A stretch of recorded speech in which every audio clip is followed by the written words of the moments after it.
Determinants are words that are used before noun से पहले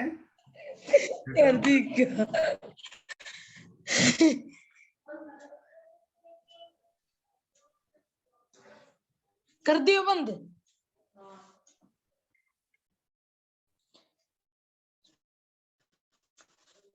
तो डिटरमिनर्स वो वर्ड्स होते हैं जो नाउन से पहले लगते हैं। तो नाउन से पहले तो एडजेक्टिव भी लगता है। तो कैसे हम फर्क करें, क्या डिफरेंस होता होगा डिटरमिनर्स और एडजेक्टिव्स में, तो पहले एक बार हम उसकी चर्चा करते हैं। डिटरमिनर्स और एडजेक्टिव के बीच का फर्क।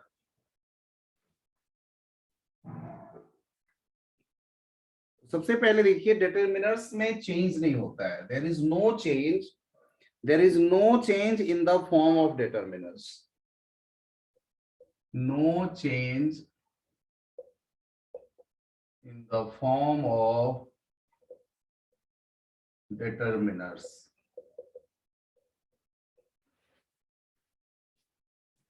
आप लोग बेटा बीच बीच में ये नहीं सोचते हैं कि बीच में बोलना शुरू कर देता है। अभी कहीं से आवाज आने लगी थी, किसी स्टूडेंट की आवाज बीच में आ गई थी। आप जब समझ रहे हैं कि घर में कोई डिस्टरबेंसेस अगर है, कोई छोटा बच्चा है या कोई आए हुए हैं मान लो, तो आप उस समय में अपना म्यूट कर लो। आपको जब जरूरत हो तब अनम्यूट करो अपने आप को, अदरवाइज म्यूट करके रखो। पता नहीं कहां से वो आवाज आ रही थी, किसके उसमें से अचानक से आवाज आने लगी थी।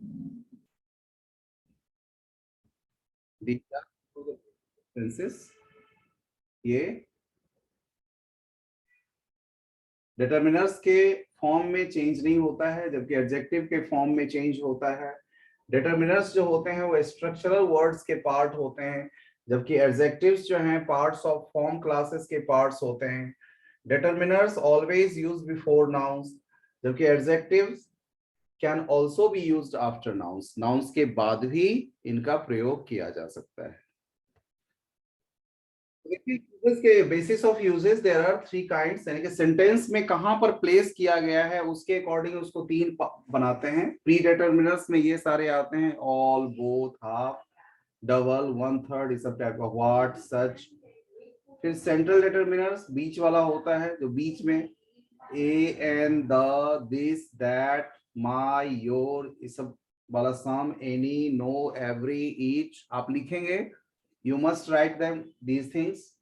इसके बाद पोस्ट डिटरमिनर्स। पोस्ट डिटरमिनर्स में आता है 1 2 3, first, second, last, other, many, few. Few जब आ गया तो ए फ्यू, द फ्यू भी इसी में आ जाएगा, little, a little, the little, several, ये सारे इसमें आते हैं।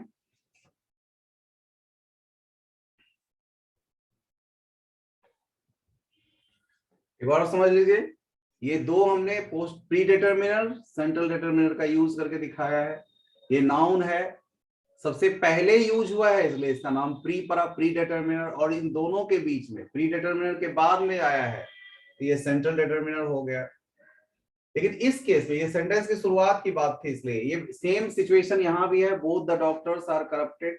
लेकिन इस केस में जब ये सेंटेंस के बीच में आ रहा है, उस केस में this is my third book, तो ये एन फॉर नाउन, और ये सेंटेंस के बीच में आया है, इस वजह से अब हम उसको प्री डिटरमिनर कह नहीं सकते, तो सेंट्रल डिटरमिनर हुआ वो।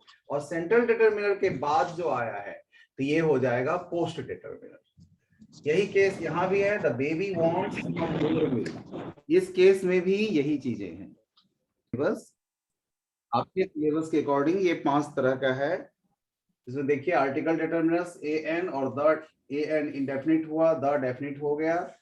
इसके बाद आपका पोसेसिव डिटरमिनर्स जो पोसेशन शो करने के काम आता है, जो आपका मालिकाना हक बताता है। और तीसरा है न्यूमरल डिटरमिनर्स, जैसे 1 2 3 4 नंबर को डिफाइन करते हैं, इससे ये आ जाता है। फिर क्वांटिटेटिव डिटरमिनर्स आता है, जो जस्ट इसका नंबर का उल्टा हो गया, क्वांटिटी शो करता है, मात्रा जिसको कहते हैं, ये गिनती हुई तो ये मात्रा हो गया।